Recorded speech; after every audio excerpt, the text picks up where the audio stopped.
Perbincangan jawatan kuasa tugas khas yang dipengerusikan Naib Presiden AFC Tengku Abdullah Sultan Ahmad Shah September lalu mencapai kata sepakat bahawa Liga Super Indonesia dan Liga Premier Indonesia masih sah dijalankan serentak sehingga awal 2014. Ia bercanggah dengan tindakan Persatuan Sepak Bola Seluruh Indonesia PSSI yang mengumumkan penggantungan 32 kelab Liga Super termasuk kelab Pelita yang diwakili Safi. Bagi Sose, tindakan PSSI itu jelas membelakangi pendirian jawatan kuasa itu dan AFC kini akan menuntut penjelasan daripada Badan Induk Indonesia itu. We have not received anything from anybody that whether the players are suspended or the coaches are suspended. As far as we are concerned, we have not received anything.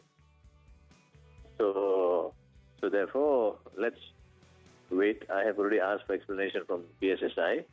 Let's wait for the explanation from PSSI because, as I said, under the MOU, at the moment, the leagues are legitimate.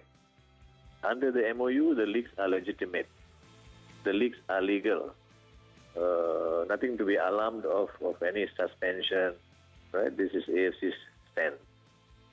Ia sekaligus bermakna tiada keraguan mengenai status Safi bersama skuad negara dengan Sose percaya kekusutan itu mampu diselesaikan setelah PSSI membalas surat AFC itu nanti. Untuk tempoh 24 jam yang lalu, Raja Gobang mungkin terpaksa memerah otak mencari pemain terbaik menggantikan Safi selepas pemain itu dikenakan penggantungan. Namun keadaan itu tidak berlarutan selepas khabar gembira pada hari Jumaat seolah-olah memulangkan semula senjata utama yang dimiliki skuad negara ketika ini.